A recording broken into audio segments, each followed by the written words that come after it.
মই বিগত প্ৰায় 15 দিন ধৰি মই মোৰ আমাৰ দেশৰ বিভিন্ন ৰাজ্যত মই আমাৰ যেনেকৈ NSY ৰাষ্ট্ৰীয় কোষাধ্যক্ষ হয় মই ট্ৰেইনিং লৈ আছিলোঁ যে আমি ৰাজ্যৰ মাজত কেনেকৈ যাব পাৰিম আৰু মই যোৱা সপ্তাহত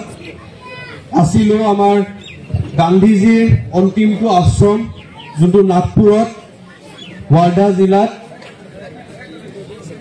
তাত বাপুজী কুটি বুলি কয় সেই আশ্ৰমত মই প্ৰশিক্ষণ লৈ আছিলোঁ যে মানুহ ওচৰত কেনেকৈ গৈ কেনেকৈ আমি কংগ্ৰেছৰ প্ৰচাৰ কৰিব লাগে সেই তাত মহাৰাষ্ট্ৰত মই আছিলোঁ তাতো কিন্তু বিজেপিৰ নাম নাই আৰু নাগপুৰ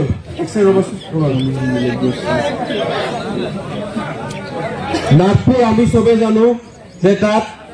যেতিয়া আমি ক'ৰবাত কওঁ যে আমি নাগপুৰত আছোঁ বহুতে ভাবে যে বিজেপি বা RSSৰ প্ৰশিক্ষণ ল'ব গৈছোঁ নাই মই আপোনালোকক কৈছোঁ নাগপুৰ জিলাত যেনেকৈ আমাৰ নগাঁও জিলাত 7টা বিধানসভা আছে তেনে নাগপুৰ জিলাতো 7টা বিধানসভা আছে তাত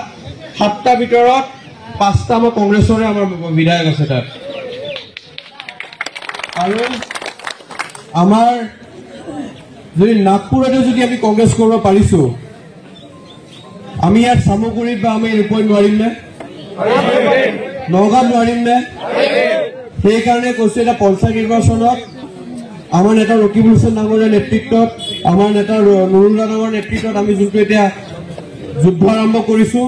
সেই যুদ্ধত আমি জিকি আকৌ আমি হাৰিবলৈ আৰম্ভ কৰিম আৰু আমাৰ যোনখিনি